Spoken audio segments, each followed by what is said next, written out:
Good morning. Welcome back to Zach of All Trades. I'm Zach. It's a lovely morning here at Ramrod and Jake's Milling. I got a couple of items I need to get taken care of this morning, and I thought I'd bring you along. In the previous video, at the end of the last cut, my saw was struggling.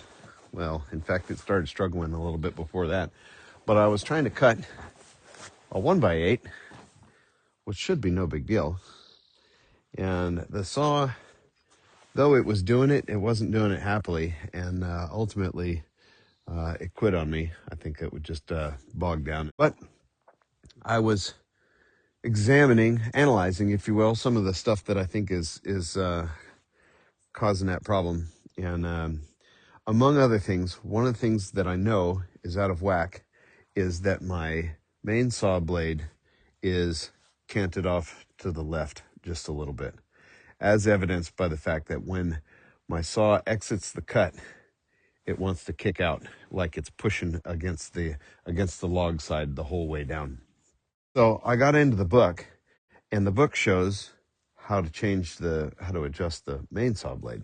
The problem with that is that it shows you have to take off this guard, and then you got to take off the saw blade in order to adjust it. I say that's a problem because the two things that you have to disconnect in order to get this guard off are this little set screw kind of jobby, and then a bolt on the other side over there. That bolt is no big deal. But this right here, well, this may as well have grown together. Because while this little set screw jobby comes out just fine, this tube that's on this post, I cannot get it out to save my life. I put a 2-jaw puller on this thing and put tension on it. I've been loading it up with PB Blaster, I don't know, since I got this thing and first tried to take it apart. Every time I think about it, I hose it down with PB Blaster. I had it with a 2-jaw puller pulling on this and heated it up to where it was nearly red hot, yet it still wouldn't move. It looks to me as though somebody once before encountered this also. And what they did was they just cut the doggone bracket off and then welded it back on, which in my opinion wasn't very cool of them, because now how am I supposed to get it apart? So with all that said, I think that I'm going to try sort of an end around method in order to adjust this saw. I hope it works. First things first, I need to loosen these 2 bolts on this outer bearing support. We'll see how that goes. This feels like a knuckle buster.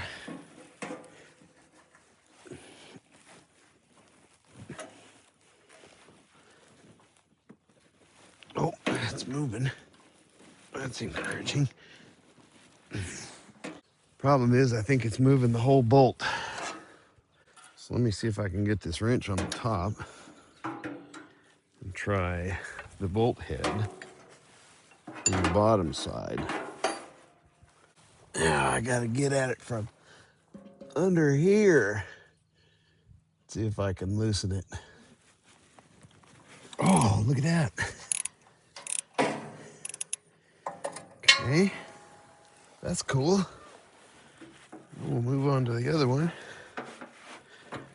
Oh man, that came loose a lot easier than I was prepared for.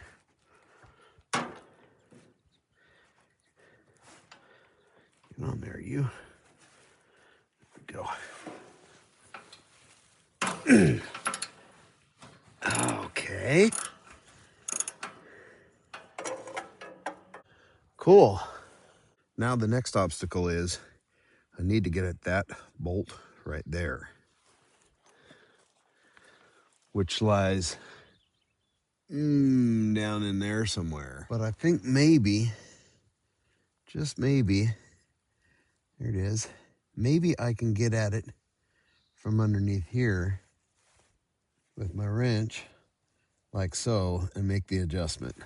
Now this is going to be a little bit awkward, and I'm not entirely sure how I'm going to film this, because in order to measure, sort of quantify my adjustment at my level on my tripod here, I'm going to do what I can to get it up close to the blade, like so. so that as I adjust it, provided I don't kick my tripod out of the way, I can see how much movement I've had.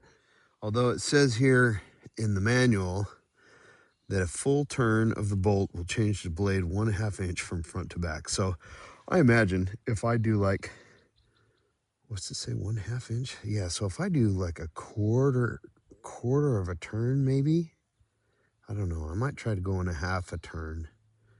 No, probably a quarter of a turn, and just see what that does for me.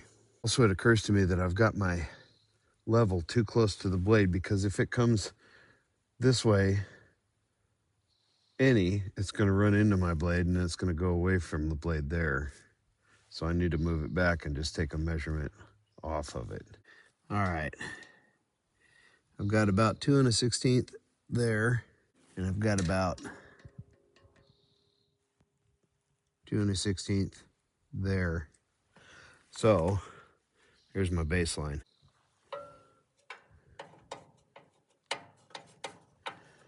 All right. I'm on it. Now I need to tighten it to bring the blade, yeah, that direction. Oh, is it gonna move? Can't tell if it's got a, it's like it's got a jam nut on it. What's going on here? Oh, man. Well, it looks like I may have to go to Plan W.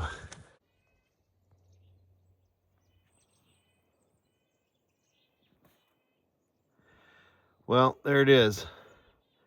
I now officially disapprove of the design of the main saw adjustment on this saw. Not that it matters if I approve or not, but the problem is, since I can't get this cover off, I also cannot get more than, I got just a tiny little bit of a turn, but I can't get more than a tiny little bit of a turn on that bolt right there, and there's no clearance between the bolt and the structure above it, so you can't get a socket on it.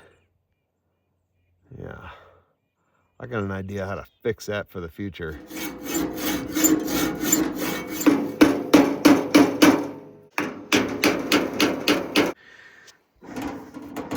Well, that was fun. Now that I got this detached, let me see if I can twist it off without breaking something.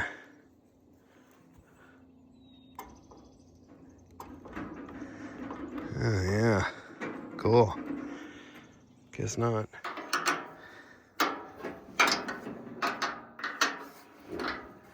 All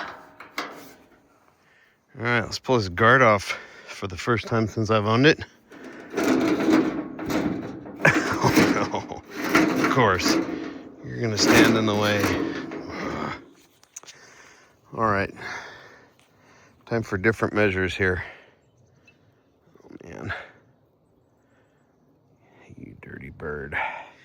Well, this dirty so-and-so wants to fight me the whole way. All right, after a little bit of extra banging on it, I have a little bit of movement. Look at this little, look at that little point right there. It's moving a tiny bit relative to the thing. So I'm gonna put some of this stuff on there and come back in a few minutes. See what happens.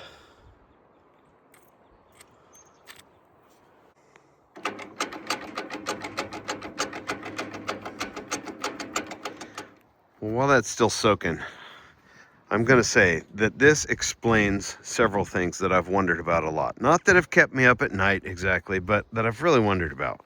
Why was that cut and re-welded on there?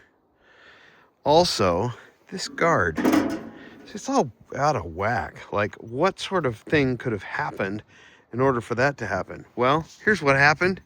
This doesn't move out of the way. Even though you cut it off, it doesn't move out of the way. So you can't get the guard off unless you pull that one, bend it out, and manhandle that thing out of there. So I'm going to do two things. One, I'm got this thing, it's moving.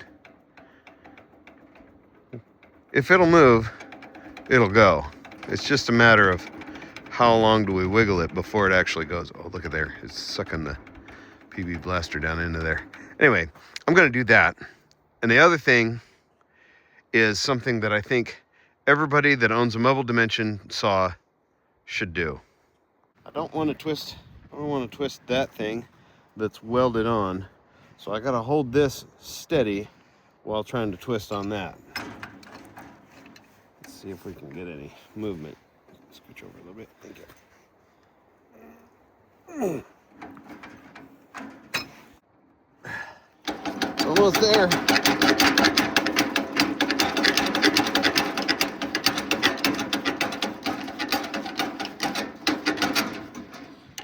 So gross. Ha! I win.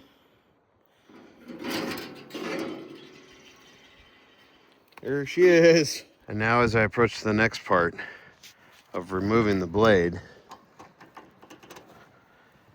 I found the next thing that might have caused that to be all wanged out there, that guide. This guide is welded in here. Oh, nope. Maybe it's not welded. Nope, that's just some goop. That's just some goop. But I'll bet you that it doesn't want to come out of there. So the blade's gonna have to, golly. After a couple of whacks, I think we got the nut loose here. It actually happened a little bit easier than I was afraid of. I'm gonna get this off and see if we can slide it out without moving this guide. All right, I just figured out some good news. Instead of messing with this thing, which is only gonna come out a little ways anyway, I just figured out all I gotta do is take this guy loose and his neighbor right here. Oh yeah, almost like it was made for it. And right here, this guy right here is the crux of the matter. I'm still not sure if that's a jam nut on it or not, but watch this. This is what I think every mobile dimension owner should do. And I'm gonna show you my thought process. This right here, this is a jam nut. I thought it was maybe welded in place, but that's a jam nut, which throws kind of a wrench, no pun intended, into my idea here. However, if you look at the book calls that a spring rather than a jam nut right there. So I think that maybe this is a later design, or perhaps the spring broke and somebody replaced it with a jam nut. So here's what I'm gonna do. I'm gonna measure from the edge of the bearing support to that lug, and I'm getting right at about 1/4 inch. Now I'm gonna hold my breath and take this bolt out, and I'm gonna replace it with a socket head bolt and a spring, so that next time I need to adjust it, I can do it from out here, hopefully without taking the whole thing apart. I know this saw was designed with a lot of thought. A lot went into it, clearly. So I am open to the fact that I may be mucking around in something where I shouldn't be making changes, but it sure seems to me like this change makes sense. Being able to reach in there from the front side or back side, depending on how you look at it, without having to take everything off, I don't know, just seems like a good idea. I'm gonna have to go ahead and end this video right here for the moment, but I want to know what you guys think. Is this a dumb idea? Am I messing up something that I shouldn't be? If you have constructive input, please, by all means, let me know what you think about it. Until next time, take care.